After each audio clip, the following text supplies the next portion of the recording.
गांव के छोर पर एक पुराना आम का पेड़ था और उसी के नीचे बना था वह छोटा सा घर जहां रहती थी दो बहनें, मीरा और सिया। मीरा बड़ी थी, सिया से 3 साल छोटी। दोनों की मां नहीं थी, बचपन में ही गुजर गई थी। तब से पिता रामलाल ने ही दोनों को पाला था, खेतों में मेहनत करके। मीरा और सिया की जोड़ी पूरे गांव में मशहूर थी। जहां मीरा जाती, सिया उसके पीछे पीछे होती। मीरा उसे कहानियां सुनाती, सिया के बाल गूंथती, उसे स्कूल के लिए तैयार करती। सिया भी अपनी दीदी को बहुत मानती थी। हर छोटी बड़ी बात मीरा को बताए बिना उसे चैन नहीं आता था। रामलाल अक्सर मुस्कुराकर कहते, मेरी दो बेटियां नहीं, एक ही आत्मा है बस। बरसों ऐसे ही बीतते गए। हंसी, खेल, छोटी मोटी नोकझोंक और ढेर सारा प्यार। हर होली पर मीरा सिया को रंग लगाती। हर राखी पर सिया मीरा की कलाई पर धागा बांधती और कहती, दीदी तुम हमेशा मेरे साथ रहना। मीरा हंसकर जवाब देती। पगली, मैं कहाँ जाऊंगी तुझे छोड़कर। समय बीतता गया। मीरा 18 की हो गई, सिया 15 की। दोनों अब गांव के स्कूल में पढ़ाई करती थीं, पर सपने उनके अलग अलग बनने लगे थे। मीरा को चित्रकारी का शौक था। वह घंटों बैठकर पेड़ पौधे, पंछी और गांव के दृश्य कागज पर उतारती रहती। उसका सपना था शहर जाकर कला की पढ़ाई करना। सिया को पढ़ाई में गणित पसंद था। वह चाहती थी कि बड़ी होकर शिक्षिका बने और गांव के बच्चों को पढ़ाए। दोनों के सपने अलग थे, पर उनका प्यार वैसा ही मजबूत था। हर शाम दोनों पेड़ के नीचे बैठकर अपने अपने सपनों की बातें करती, एक दूसरे को हौसला देती। पर तभी गांव में एक स्कूल प्रतियोगिता का ऐलान हुआ। जिला स्तर की चित्रकला प्रतियोगिता, जिसका विजेता एक बड़ी छात्रवृत्ति पाकर शहर के कला विद्यालय में दाखिला ले सकता था। ये ठीक वही मौका था जिसका मीरा को इंतजार था। पर जब नाम लिखे जाने शुरू हुए तो एक हैरानी की बात हुई। सिया ने भी उसी प्रतियोगिता में अपना नाम लिखवा दिया। मीरा को यह जानकर धक्का लगा। उसने सिया से पूछा। तूने कब से चित्रकारी शुरू की? सिया ने थोड़ा झिझकते हुए कहा, दीदी मुझे भी अच्छा लगता है रंगों से खेलना, तुमने ही तो सिखाया था मुझे। मीरा को यह बात अच्छी नहीं लगी। हालांकि उसने कुछ कहा नहीं। उसके मन में एक अनजाना डर बैठने लगा। कहीं सिया उससे बेहतर न बना दे, कहीं यह मौका उसके हाथ से निकल न जाए। अगले कुछ हफ्तों में दोनों बहनें अपनी अपनी पेंटिंग तैयार करने में जुट गईं। पर अब उनके बीच पहले जैसी बातचीत नहीं रही। मीरा अपना काम छुपा कर करने लगी, दरवाजा बंद करके। सिया भी अब अपनी पेंटिंग किसी को नहीं दिखाती थी। एक शाम रामलाल ने दोनों को साथ बैठे न देखकर पूछा, क्या हुआ बेटियों, आजकल तुम दोनों साथ नहीं बैठती? मीरा ने जवाब टाल दिया, पर रामलाल की आंखों से यह छुपा न रहा कि कुछ तो बदल गया था। प्रतियोगिता का दिन नजदीक आता गया। एक दिन मीरा अपनी आधी बनी पेंटिंग को कमरे में छोड़कर पानी लेने गई। जब वापस आई तो देखा कि पेंटिंग के एक कोने पर रंग का धब्बा फैला हुआ था, जैसे किसी ने गलती से उसे छू दिया हो। मीरा का गुस्सा फूट पड़ा। उसने सोचा, ये सिया की करतूत है। जलन के मारे उसने जानबूझकर उसकी मेहनत बिगाड़ दी। वह गुस्से में सिया के कमरे में गई और चिल्लाई, तूने मेरी पेंटिंग खराब कर दी। तुझे मुझसे जलन होती है ना, इसलिए तूने यह किया। सिया हैरान रह गई।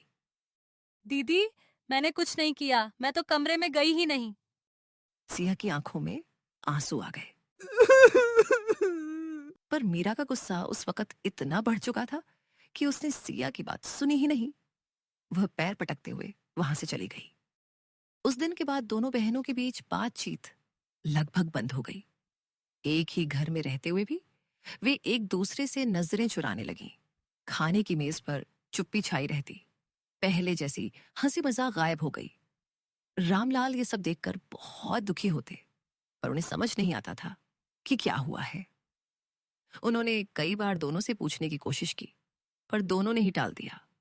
सिया रातों को चुपचाप रोती। उसे समझ नहीं आ रहा था कि जिस दीदी को वह दुनिया से ज्यादा चाहती है, उसने उस पर इतना बड़ा इल्जाम कैसे लगा दिया, वह भी बिना किसी सबूत के। मीरा भी अंदर ही अंदर परेशान थी। उसका गुस्सा अब धीरे धीरे कम हो रहा था, पर अपनी गलती मानने का उसका मन नहीं हो रहा था। उसे लगता था अगर वह माफी मांगेगी तो सिया के सामने छोटी पड़ जाएगी। प्रतियोगिता का दिन आ गया। दोनों बहनें अपनी अपनी पेंटिंग लेकर बिना एक दूसरे से बात किए स्कूल पहुंची। प्रतियोगिता वाले हॉल में जब मीरा अपनी पेंटिंग लेकर पहुंची और उसे स्टैंड पर टिकाने लगी, तभी उसकी नजर स्कूल की सफाई करने वाली बुढ़िया अम्मा पर पड़ी, जो पास ही झाड़ू लगा रही थी। अम्मा ने मीरा को देखकर कहा, बेटिया, वो दिन याद है जब तुम्हारी पेंटिंग पर रंग का धब्बा लगा था? मैंने देखा था, वो तो मेरी झाड़ू से टकराकर रंग की शीशी गिर गई थी। तुम्हारे कमरे की खिड़की खुली थी और हवा तेज चल रही थी। मैंने उसी वक्त उसे पोंछने की कोशिश की थी, पर तुम आ गई थी, इसलिए मैं शर्मिंदा होकर चुपचाप चली गई। मीरा के पैरों तले जमीन खिसक गई।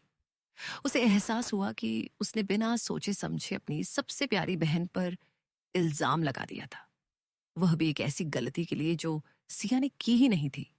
उसकी आंखों में आंसू आ गए।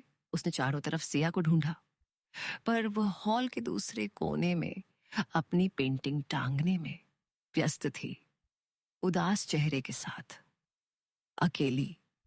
मीरा दौड़ते हुए सिया के पास पहुंची। सिया ने उसे देखकर मुंह फेर लिया। अब भी उस दिन की चोट उसके दिल में ताजा थी। मीरा ने कांपती आवाज में कहा, सिया, मुझे माफ कर दे। मुझसे बहुत बड़ी गलती हुई।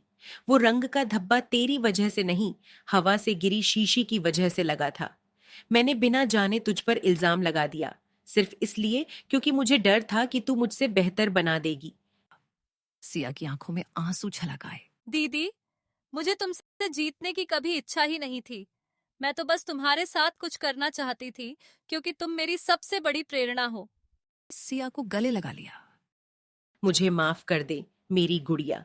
मैं अपने डर में इतनी अंधी हो गई थी कि मैंने तुझे दर्द दे दिया, जो कभी मेरा इरादा नहीं था। दोनों बहनें एक दूसरे को गले लगाए रोती रहीं। महीनों की दूरी और दर्द आंसुओं के साथ बह निकला। निर्णायकों ने जब दोनों बहनों की पेंटिंग्स देखी तो हैरान रह गए। मीरा की पेंटिंग में गांव के आम के पेड़ के नीचे दो बहनों को हाथ पकड़े दिखाया गया था, और सिया की पेंटिंग में भी वही पेड़, वही दो बहनें, पर एक अलग नजरिए से बनी हुई। निर्णायकों ने कहा कि दोनों पेंटिंग्स इतनी खूबसूरती से एक दूसरे की पूरक हैं कि उन्हें अलग करके आंकना मुश्किल है। आखिरकार स्कूल के प्रधानाचार्य ने एक नया फैसला किया।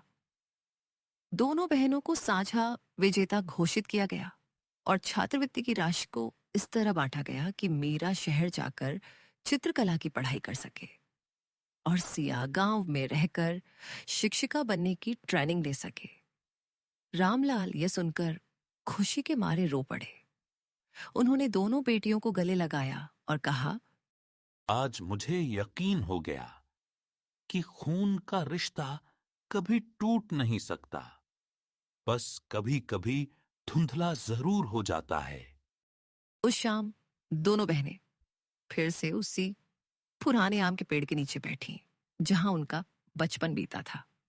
सिया ने अपनी दीदी की कलाई पर एक धागा बांधा। हालांकि राखी का त्योहार अभी दूर था। ये क्यों? मीरा ने पूछा मुस्कुराते हुए। क्योंकि मैं चाहती हूं कि यह वादा हमेशा याद रहे, चाहे कितनी भी गलतफहमी हो। हम दोनों हमेशा एक दूसरे के साथ रहेंगे, सिया ने कहा। मीरा ने सिया को कसकर गले लगाया। मैं वादा करती हूं सिया, अब कभी किसी डर या गुस्से को हमारे बीच नहीं आने दूंगी। आसमान में शाम का सूरज डूब रहा था। नारंगी रोशनी दोनों बहनों के चेहरों पर पड़ रही थी। पेड़ की पत्तियां हल्की हवा में सरसरा रही थीं, जैसे वे भर इस मेल मिलाप की खुशी में झूम रही हों। गांव में फिर से वही पुरानी कहावत मशहूर हो गई, मीरा और सिया दो कलियां में एक डाली। अगर आपको ऐसी स्टोरीज पसंद आई हैं तो चैनल को लाइक करें और सब्सक्राइब करें। कमेंट में बताएं आपको स्टोरी कैसा लगा।